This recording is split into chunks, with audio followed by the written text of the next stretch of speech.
flying south. Chapter 8. Introducing Diego. The sky was cloudy. Andy and his younger brother Nick were walking through the path in the forest. They were still saddened by their father's death. Tears were streaming from Nick's face. Andy whipped the tears from his brother's face with his feathers. "It's all right, Nick.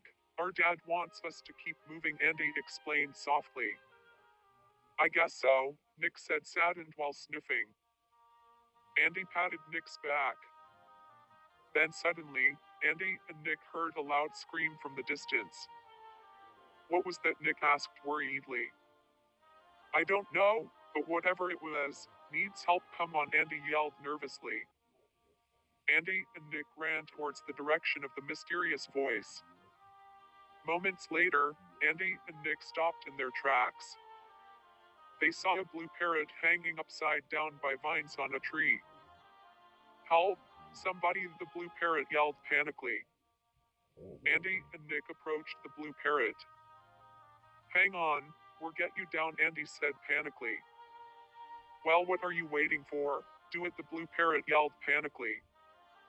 Andy tried to fly up, but he couldn't because of his wings were too damaged. "Ouch, my wings!" Andy moaned in pain. "Are you all right, Andy?" Nick asked worriedly. "Oh yeah, it's just my wings are damaged, that's all," Andy said. "Hey, if you guys are done chatting, then get me down from here," the blue parrot yelled angrily. "Nick, it looks like you're the only one that can fly.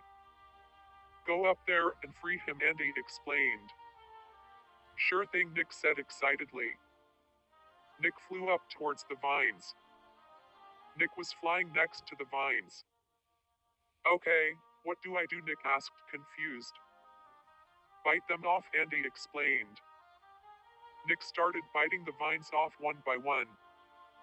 Minutes later, Nick bit the last vine off, causing the blue parrot to fall to the ground. "You did, Nick," Andy said happily. Nick flew down to the ground. Andy and Nick walked up to the blue parrot to see if he's okay. "Hey, are you all right? What's your name?" Andy asked, confused. "My name is Diego." "Thank you," Diego said sarcastically while standing up.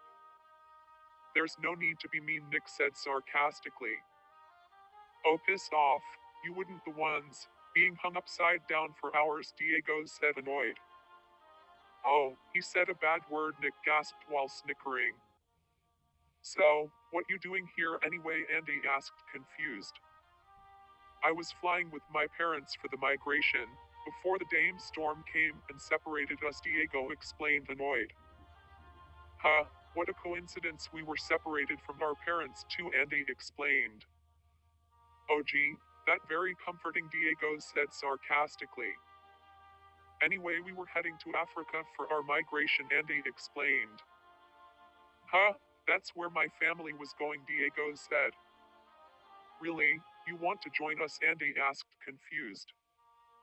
"Normally I would say screw off, but since you helped me get free, I guess I'll join you, just this one time," Diego said sarcastically.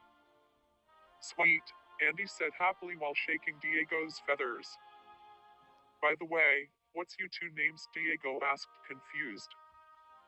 "My name is Andy, and this my young brother Nick," Andy explained. "We're the Mallards," Andy said proudly.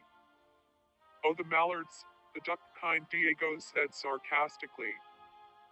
"Come on, it's getting late, we better get going," Andy explained. Andy, Nick, Diego started walking through the forest.